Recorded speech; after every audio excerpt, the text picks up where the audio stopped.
Chères Saint-Martinoises, chers Saint-Martinois, depuis jeudi dernier, Saint-Martin a été confronté à de nombreux blocages et à des violences qui, en plus de paralyser l'île, ont mis en danger une partie de la population. Avant toute chose, je souhaite rappeler que la violence, sous quelque forme que ce soit, dégradation de biens, incendie de véhicules, jet de projectiles, n'est pas acceptable. Il n'est pas acceptable que l'hôpital ne puisse pas fonctionner correctement. Il n'est pas acceptable que les enfants ne puissent pas se rendre à l'école. Il n'est pas acceptable non plus que des familles entières soient contraintes de rester enfermées chez elles.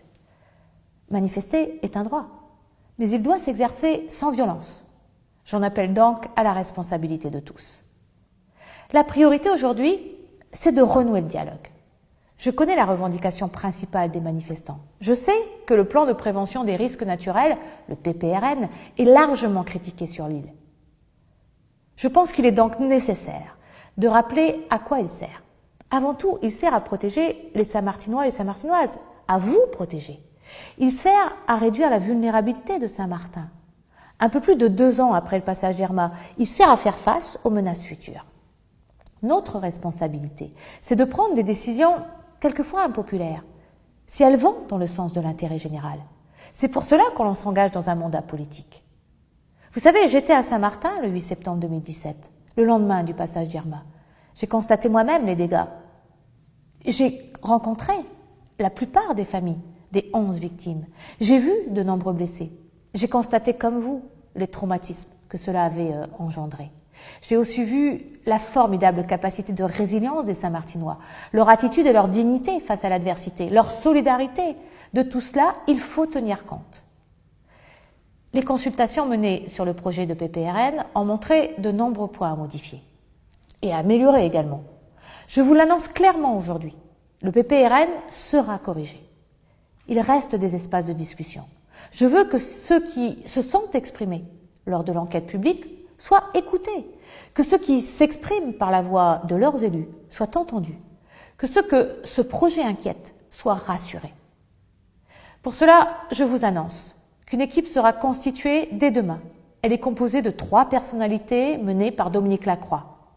Il connaît bien le territoire et ses acteurs, car il a été préfet chez vous, préfet délégué à Saint-Martin entre 2007 et 2009. Cette équipe, elle sera présente sur place dès le mois de janvier 2020. Elle sera accompagnée d'un comité local d'appui au dialogue, composé de personnalités locales, j'y tiens, des personnalités reconnues. J'ai demandé bien sûr au président de la collectivité, aux parlementaires de l'île, d'y participer. Le sénateur Arnel a d'ores et déjà accepté cette mission. Au-delà du PPRN, nous devons nous interroger sur l'organisation et les capacités d'action de l'État à Saint-Martin, dans le souci de mieux accompagner encore la collectivité dans l'exercice de ses compétences. J'ai notamment entendu la demande du président Gibbs de transférer la compétence environnement à la collectivité. L'État est prêt à travailler sur ce sujet. Il faut en mesurer précisément l'impact pour la collectivité. Enfin, j'ai entendu que de nombreuses revendications touchent également la situation sociale, notamment à la pauvreté, qui frappe beaucoup de Saint-Martinois. Sur ce sujet, nous sommes sur les compétences de la collectivité. Mais si elle le souhaite, l'État sera à ses côtés pour l'accompagner dans la lutte contre la pauvreté, comme partout en France. C'est une priorité. Saint-Martin ne doit pas continuer à subir les conséquences d'un blocage. Je pense aux hôteliers, aux commerçants, aux acteurs économiques qui depuis 2 ans œuvrent pour qu'une reprise économique soit possible. Chacun doit prendre ses responsabilités. Vous savez, ensemble, nous avons fait face à des épreuves qui en auraient découragé plus d'un. Je vous propose ce soir que nous puissions retrouver ensemble le chemin du dialogue et de l'apaisement.